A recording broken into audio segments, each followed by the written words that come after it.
Hey, we can put the last week's hard copy. Currently are banished from the bedroom.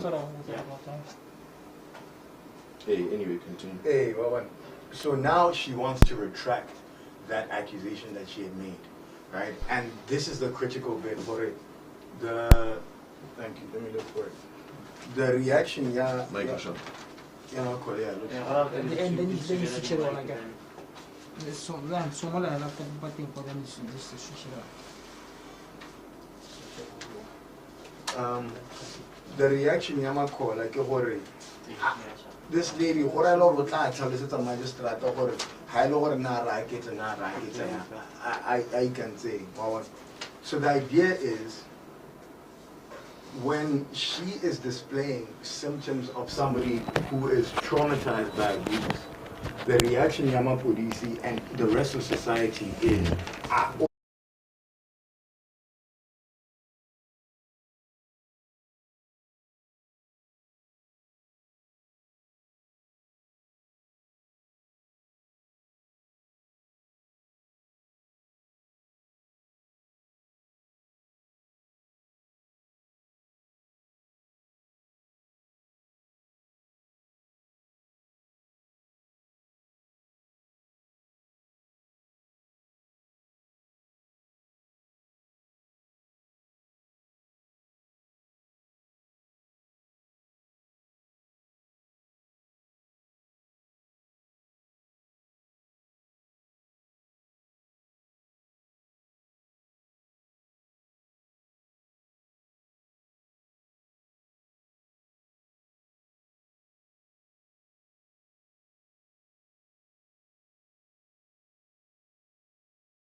And then this gentleman.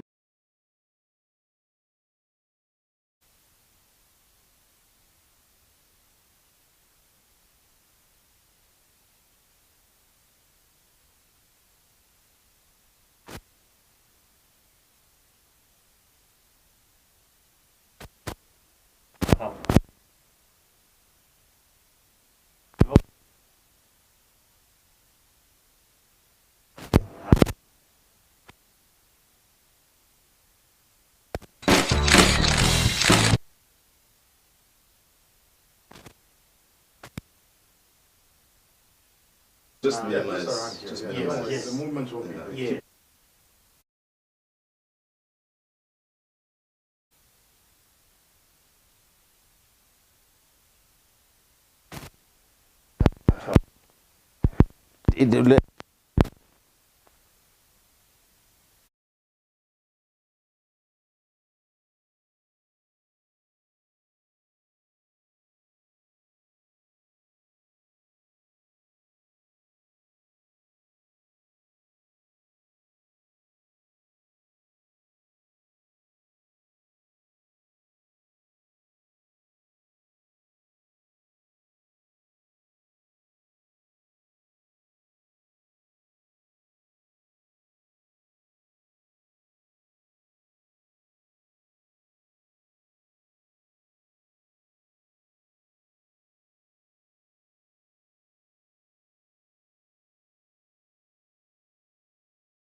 we know what you're looking for. Your specially grilled newspaper, spiced with lifestyle, sport, entertainment, politics, business, and international news. The Voice is available every Friday. Subscribe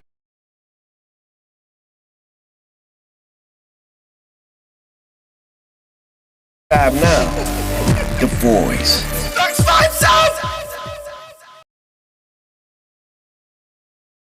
So let me take this time and welcome you to the Voice of the People. But I'm not alone in the studio. Kgosi Chief Moremong, Tumo Fangz.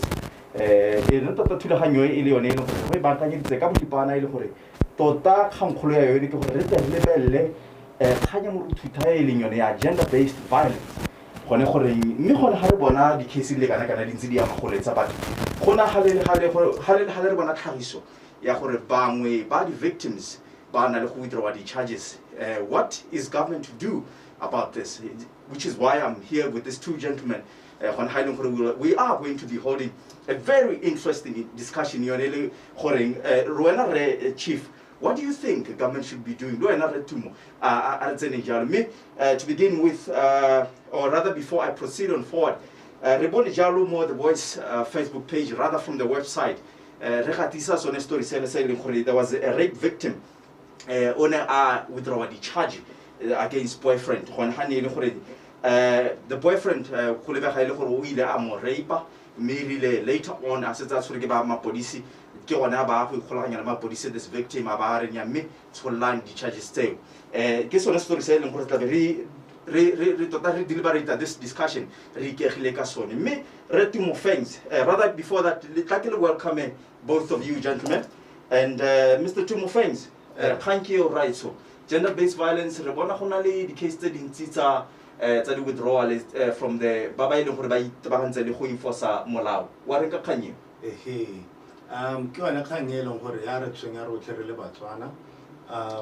It's of extreme concern.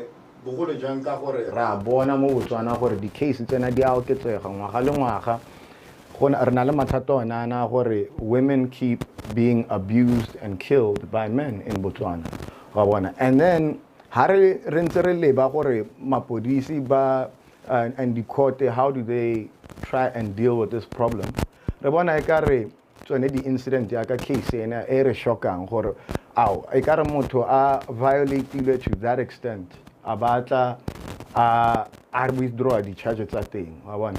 So then what I think is important here is for us to re-evaluate this issue of abuse. For abuse, so far, what we look at it as is an instant. For motoa abuse to high daily, motoa abuse to high rape, or abuse to high bola. But abuse is not an instant; it's a process. Isimola motoating ako kokonsa maikutlo, ako shaka tlhaloganya gore o helele o palwa ke go trusta o palwa ke go ira di decision in your own best interest. And then how it's only at that point. That's when Yanon Rona Barakontle, very similar to Mutona King Kare, Kohana on a lady bruising Yana, Mutona King Karonsan. So my problem is, the problem with that is, then the law is only stepping in reactively. They're not preempting the problem, they're not dealing with the problem before Batubasituba Bolawa, before Batubasituba Kiteko. So that's why the issue today is about this concept of coercive control. Because what you find, an article I was reading, Maloba, about how out of 111 murders between intimate partners in Australia, 109 of them displayed controlling behavior before that person was killed. So that is not something new. After the husband or the boyfriend or whatever, we always start reflecting permission.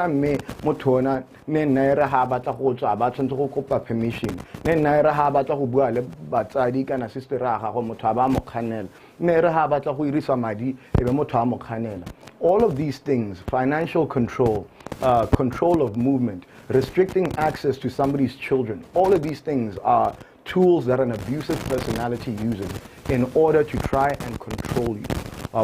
And that is part of the abuse. It's not leading to the abuse, it is abuse. So the idea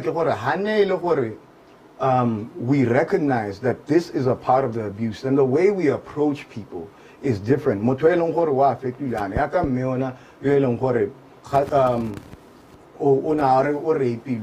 And when police intervene, traumatized, and therefore her actions and her decisions may not be in her best interest. So how investigator, the way that you're investigating, you're treating them with kids' gloves, to make sure that how you don't make them feel defensive, you don't make them feel like on top of whatever else they've been experiencing from this person. And what does that allow us to do? It means that, number one, you can stop abuse before it gets to the most extreme versions. We can separate them because the messages that this person is sending them and their family, this is an abusive environment. So then if they're able to intervene then we can prevent a lot of the harms that come from gender-based violence. Right? We can bring in social workers, we can bring in we can even try and provide counseling for Boneba to Baba abuse and bow at an earlier stage before I had So what I'm saying is we need to reevaluate the way that we look at abuse. It's not an instant, it's a process. Medical health professionals, behavioral scientists, psychologists, both recognize that abuse is not just physical, it's not just about that. It includes controlling behavior. So our laws need to step up and our police need to be trained to recognize this as well. Oh, thank you so much, Mr. Fangz. Mr. Chief, get back perspective, we need to reevaluate, as even now Anzari emphasized this is how I think our society has come to term as abuse. But at least now we can ride on. I don't know what you have to say in response to this. Okay, thank you. Well, you brought up a lot of very interesting ideas. First of all, from the onset, I'd like to just say that GBV, it's an issue that affects everyone. It affects us even as men, because we are sons, we are brothers, we are fathers, so it's not nice when our sisters are getting hurt, right? Yeah. But more importantly, it affects us because as men, if other men are perpetrating these evil acts, it looks bad on us as a collective. Now we are all untrustworthy. So, even it affects you even if you are out on a night and trying to talk to a woman, now she knows at the back of her mind that generally this is how men are. So I think it affects just the way men and women relate, and this is why we need to do something about it. So, what you were talking about is very interesting, the idea of acting before the abuse takes place, being preemptive in the process. Because like you mentioned very rightly, abuse doesn't just start at the point where the person is being beaten. There are signs and symptoms, right? So what you're essentially saying is we should come in before the person is beaten or abused to the point where they need to get some sort of medical attention, right? The problem with this preempting behavior, there's two levels. Number one, sometimes it could just be a domestic dispute, right? And who are we to say whether this case is going to lead to some sort of violent behavior? Because it's applying a little bit of a blanket policy on all men to say, look, just because you have a dispute, and now, like the example you mentioned, that you've been seen, sometimes you have to ask for permission to go out. Maybe I'm just a conservative husband and I want to ask my wife where she's going because I may disapprove. Whether or not that's a right thing, but it doesn't necessarily mean that's going to end up in abuse, right? But, another reason why it's a problem is because there aren't always signs of abuse, right? You don't always see the abuse. And this is a big thing with with victims, is that they try and hide it for as long as possible. So I agree with you that something does need to be done about GBV, But the approach that I think we should take as a people is not to look on government. We need to start to introspect and look at ourselves, our culture. Because I feel like our culture, just our culture as Botswana, it is very derogatory and demeaning towards women. I'll just give you a very small example. There's certain bitiro tsa Setswana where women are just not involved, right? I remember a few years ago on social media, a certain minister was at a khotla meeting and she wore jeans, and there was a whole uproar about women wearing jeans in the khotla. This shows the attitude that we have as a society just towards our women, that we should dictate what they wear, we should dictate where they go, and even in terms of rights, like custodial rights, like if nowadays the laws are a bit more better, but all the benefits, all the rights, they go to ngwana wa musimane, and the girl child is always often left behind. So what I'm leading to here is that as a people, we need to start to look at how our culture is oriented and whether or not we can actually achieve equality through some of these cultural practices, right? And we need to stop looking at government. Because the first question you need to ask yourself when you're looking at GBV, right, is enough being done? Look, we can question whether or not the government is actually doing something, but they are trying to do something. There's GBV walks, there's campaigns to try and sensitize people. But now, what are we doing as civil society organizations? What are we doing as individuals to try and, go to COVID is here. What we need to organize is house-to-house campaigns. Start in the khutlas to make sure that that culture of being demeaning towards women, it disseminates from a grassroots level. Because putting that burden on government, it shifts the blame away from the people who are perpetrating. Because let's not forget, the perpetrators of GBV is not government. So it's a bit of an unfair burden to place on government, even though they are our protectors. They should be doing something, right? Secondly, who is actually the right person to act? And this is where the most important issue is, right? Because sometimes government is just incapacitated to act. Like, for example, when you go and report rape, and I remember this was something that came up in the previous election cycle. One of the candidates spoke about this, that when you get to a police station and you report some of these issues, they don't put you in a separate room. You're sometimes just filling out a statement. You know what I mean? So it shows government's inability and incapacity to deal with certain issues, which is why I say again now, we're shifting this blame to an actor that is incapable of acting. So we need to be the first actors, and this is how we act. First of all, right? How do we as a society deal with issues of GBV? How do we the uncles, right? I don't know,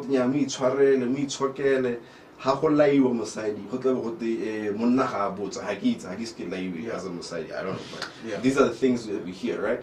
So this is what we need to introspect us as people and just say, look, man, we need to just do away with some of these cultural practices and just accept that we are in a modern era.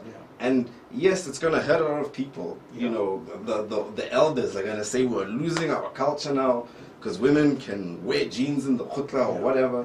But I think this is where we need to go. The people themselves need to ask themselves questions about what are they actually doing. A lot of men's attitudes generally in Botswana, they feel like there's a lot of ownership for women. So let's not take the blame to government. What are we doing as individuals? Quite interesting in there, and particularly that you mentioned the issue of the culture, which from what you've just said, I could pick that it's sort of like an anchor to your argument. And even coming back to the government, to commenting on the part of government, because remember that here we are here to actually unpack the role of the government, can play in addressing GBV. And when you came into that, you actually said, let's not put much focus on government, but let's come back to the actual, subjects here in the matter. Coming back to you, Mr. Fangz, on this issue, I don't know if you have anything to say. Lastly, on today. I think it was. Some of Chief's points are really, really profound, right? Like this idea, Rona as a society, what are we doing? You know, what do our attitudes towards women, towards our girlfriends, our sisters, what do they say about the way that we treat people? You know, that's really important, because obviously this has to come from within, from our culture, a cultural shift. But my one concern is, like the example, how has statement, you're not put in a separate room. You know, you're there with a bunch of people,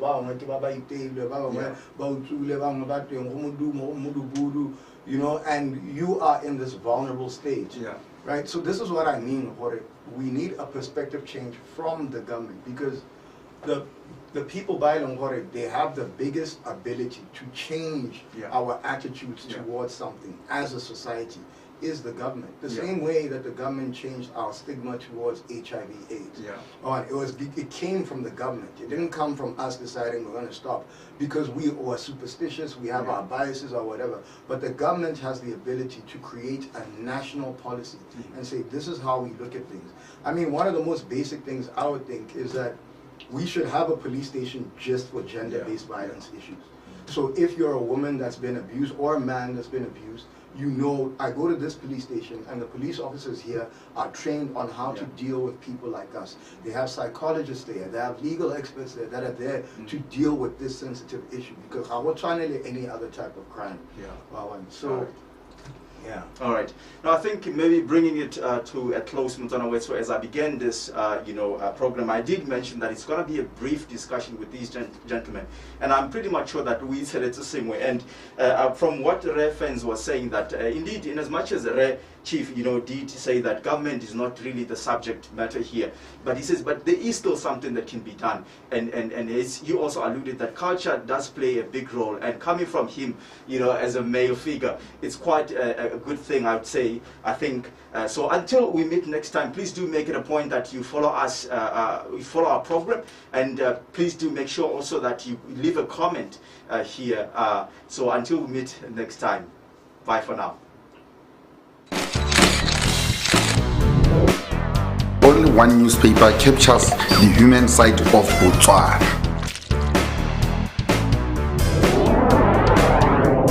We present business concepts in a way that is understandable for people.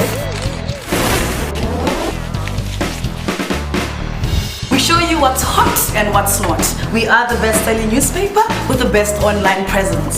The Voice speaks for itself.